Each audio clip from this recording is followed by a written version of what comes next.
let's talk about wholesaling. Wholesaling. Is there a separate process or approach that you take with someone who is an unlicensed individual or wholesaler? Yeah. Are there more boxes to check off, in other words, than you would take if you were working directly with a real estate brokerage? There weren't. There are now. Mhm. Are you aware of the law that was just put into place by Governor Shapiro? I know you have to for have a wholesale? license, right? You Cost do. you about $500. Yeah. That's all I know. All right. Well, the three of you ladies don't have to worry about it because you're licensed realtors. But wholesalers now are required to hold a licensed real estate or a real estate license in the state in which they're wholesaling property. Number one.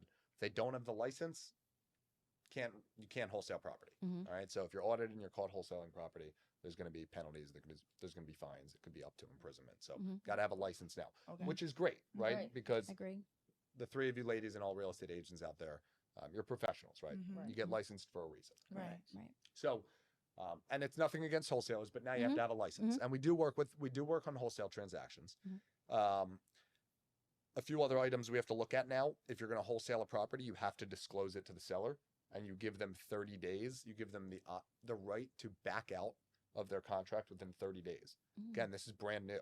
So there was a big complaint out there that sellers were like unsuspecting victims of wholesalers, right? Well, we can Somebody believe gets it. you can believe it, right? Yeah.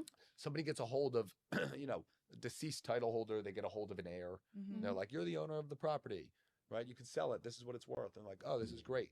And then the wholesaler, flips the contract and makes 50 grand, just like that. Plain and simple. They do it in a very shady manner. They're not trying to help out the buyer. They're not trying to help out the seller. They just want to wipe their hands clean. Right. You can't do that anymore. Right. You have to let the seller know your intention is to assign the contract. So if you agree on a $100,000 purchase price, you let the seller know, I don't have the intention on closing this myself. I intend to assign this to another buyer for a profit, in which they have the right 30 days right to back out of the contract if they like, just because you're wholesaling it. Good. This is brand new. This Given that happened